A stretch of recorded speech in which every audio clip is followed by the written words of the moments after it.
Welcome to Cloudy with a Chance of Meeples, a channel of conversation and board games. Hey, my name is Brent here on Cloudy with a Chance of Meeples. Today we are going to a downtown farmers market. Well, not really. We're going to be checking out Downtown Farmers Market, a tile-laying puzzly game in which you will be collecting different resources, trying to fill a 4x4 grid with 8 different challenges. I'll show you how this one plays in the radar overview first. Cue the thunder.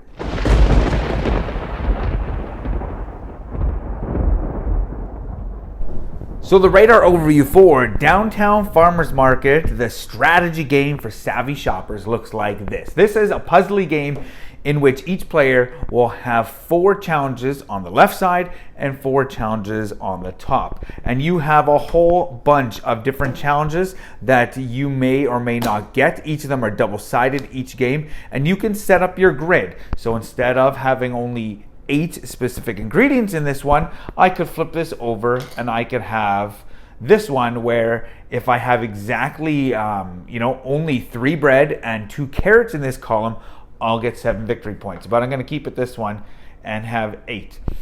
Any 8 in this one.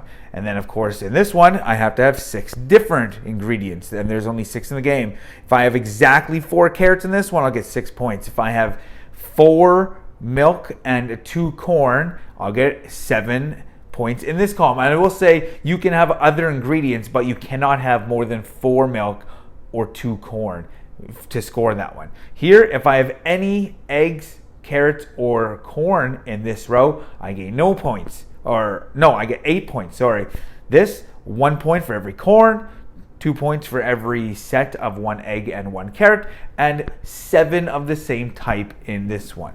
So you can set up your little grid for your 8 challenges however you want, but gameplay, pretty simple. There's always 5 tiles to choose from, and on your turn, you take one. So let's just say I take this one because I want 4 carrots in this column, and every corn is 1 point in this row. So then my turn would be up. And then this person, person number 2, person number 3, person number 4, they take. There's 1 left. Then you would then just take 4 new tiles. And it's kind of eat, sleep, repeat. And then you go again.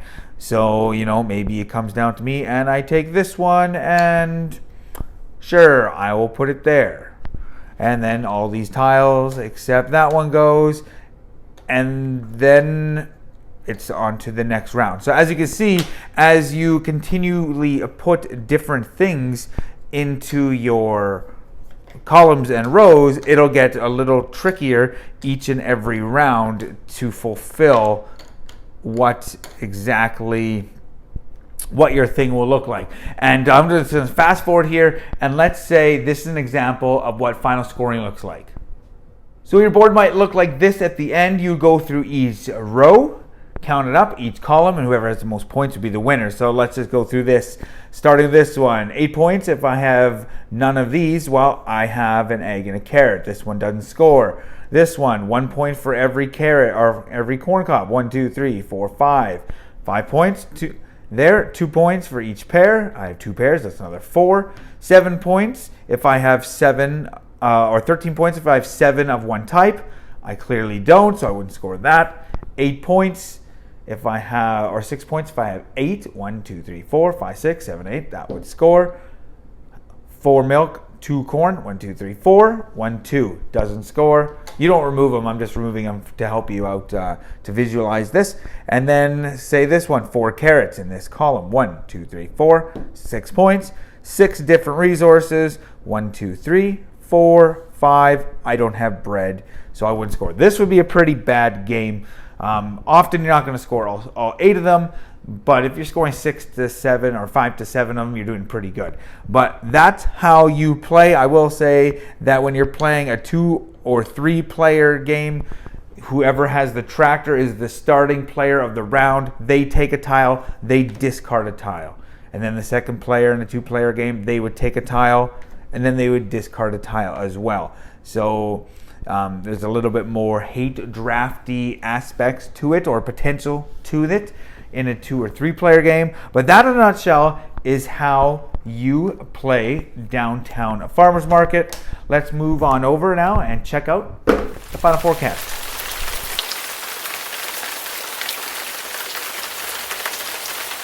The final forecast for Downtown Farmers Market, a small little tile laying game that packs a pretty big punch. From the first time I ever saw this game at my local game store, I was like, man, I want to play this game. I absolutely love the artwork. The less is more simplified artwork just speaks worlds to me. Like, I absolutely love the artwork, and I know that's subjective, but I just find the artwork just like inviting and cute, and it's just really, really cool. So I wanted to play this game. I love puzzly games. I like spatial games.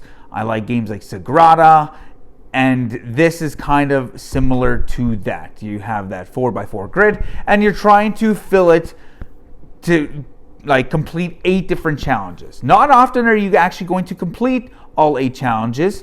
When you do, you will feel like you're on the top of the world, because in this game, it can get pretty thinky pretty quickly. When you start setting up this game, chances are your first game you're going to play, you're going to do terrible, because you have these, different challenges, and you get, your first 4, and they're double-sided, and then you got to look, okay, which ones am I going to do? Am I actually going to think I can get 7 of the same type in a single row or single column? If I do, I get 13 points. If I don't, I get 0. That's like go big or go home. Or do I take something like, where is this? I don't even have one in front of me here. But like the majority of bread. Majority of bread in a single row or a single column, 4 victory points. That's a little bit easier than to get 7 of the same type. I like some of them that have, 1 victory point for every carrot. Well, that's pretty easy. It's open-ended.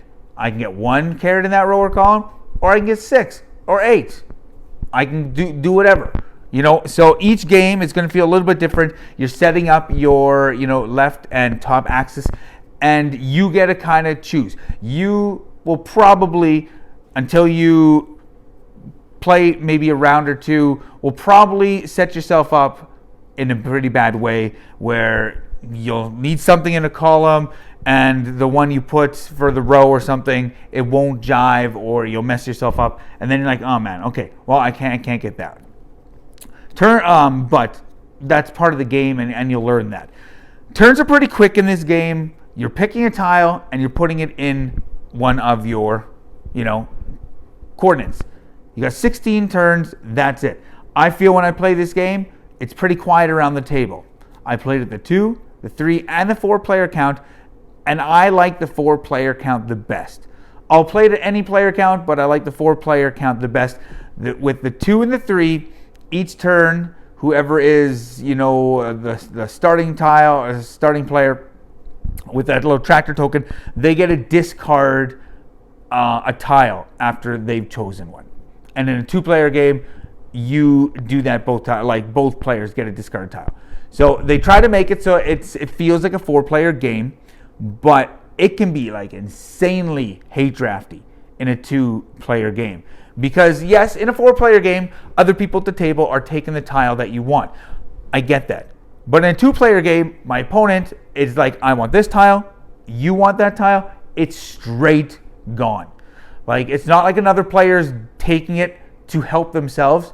No, your opponent's just taking it and throwing it in the garbage so that you can't. So it can be pretty intense in that regard in the 2-player. That's why I prefer the 4-player, because then someone is not just straight hate drafting. Well, they are, but they're kind of doing it for themselves. This isn't a game where you can just straight up hate draft other people, because you're so focused on your own little grid. Because so often you're like, I need a tile with 2 bread and 1 milk to go right there. I need a tile over here with 1 cheese, 1 egg, and 1 corn on the cob to go there. And you're like mapping this thing out. And when that tile comes out and you get first choice, you are like sky high excited. But then the emotions are on the other end of the spectrum when someone else takes it, or it's out there and you're like, don't take that tile. I need that 1 tile. It can finish this column and this row, and I can score both of them. And then everything falls flat. Like, That's just part of the game. But this is an unbelievably fun, light tile laying game. It plays pretty quick. I think it says 20 minutes, and that would be about right in this game. It fills up the little box. There's not room for like any expansion, so you get what you get in this game. But since I've gotten this, man, we played it so much. It is just a nice, delightful, puzzly game if you are into those things. The spatial puzzle, trying to figure out how you can best build your little tableau. Man, fantastic. I'm giving this one like a 90% chance of meeples. It is seriously that good. It's like the cream of the crop of tile laying puzzly games. It reminds me a lot of Point Salad and Sagrada mixed. So it has that whole tile thing, which I get lots of games do, but it just reminds me of Sagrada. You got that puzzly nature, and then you have the Point Salad, many different ways to score. So each game is going to feel a little bit different depending on how you set up your own 8 challenges. So highly recommend it if you are a fan of puzzling, tiling, not puzzling, puzzly tiling games. Check it out. 90% chance of meeples for Downtown Farmers Market. My name is Brent. Check us out on Facebook, Cloudy with the Chance of Meeples. Till next time, grab your umbrella. The forecast is cloudy with the chance of meeples. Thanks for watching. Don't forget to like and subscribe, and remember to grab your umbrella because the forecast is cloudy with a chance of meeples.